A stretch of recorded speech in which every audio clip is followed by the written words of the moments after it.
నేను CPF ఫౌండర్ని. Christian protection force నాది, నేను స్థాపించాను. నేను దీని నుంచి ఫైట్ చేస్తాను. ఎన్ని కోట్లు కూడగొట్టుకున్నారు సిపిఎఫ్ ద్వారా అని అంటే? ఎన్ని కోట్లు వస్తాయి మీరు చెప్పండి, ఎలా వస్తాయి చెప్పండి, ప్రయత్నం చేస్తాను.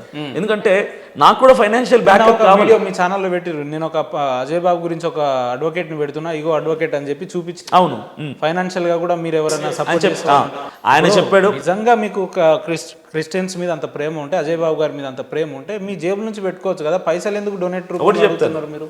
1000 రూపాయలు, 10,000, 20,000, ఒక 30,000 వరకు, సరే ఒక 50 దట్స్ అవర్ క్యాపబిలిటీ, పెట్టుకోగలుగుతాం. కానీ లక్షలు ఖర్చు అవుతుందేమో. లేదా మీ దగ్గర లక్ష? లేదు నా దగ్గర. నా కార్ ఏంటో తెలుసా మీకు? ఓకే, నాకు సొంత, నేను అదే చెప్తాను ప్రతిసారి. నాది స్విఫ్ట్ డిజైర్ కారు. ఒక కారు వాడే స్టేజ్ లో ఉన్నారు కదా, ఇంకా చాలా మంది పాస్టర్లు సైకిల్ స్టేజ్ లో కూడా లేని వాళ్ళు ఉన్నారు. ఉన్నారు, కాదనట్లేదు కదా. ఇప్పుడు పాస్టర్లు అందరూ ఒకటే మైండ్ సెట్తో ఉండరండి. నేను అదే చెప్పాను. అంటే నిన్న వచ్చిన వీడియో దాన్ని బట్టి ఒక మెసేజ్ ఏంటంటే, ఫైనాన్షియల్ గా ఈయన ఏదో ఆయన పేరు చెప్పి ఈయన అకౌంట్లలో పైసలు. సరే చెక్ చేసుకోండి, నా అకౌంట్ చెక్ చేసుకోండి, ఎన్ని కోట్లు ఉన్నాయి, ఎన్ని లక్షలు ఉన్నాయి చెక్ చేసుకోండి. ఉంటే అది మీకే ఇచ్చేస్తాను, తిరిగి మీకు స్పాన్సర్ చేస్తాను నేను. పోనీ ఇవన్నీ అదే చెప్తున్నాను.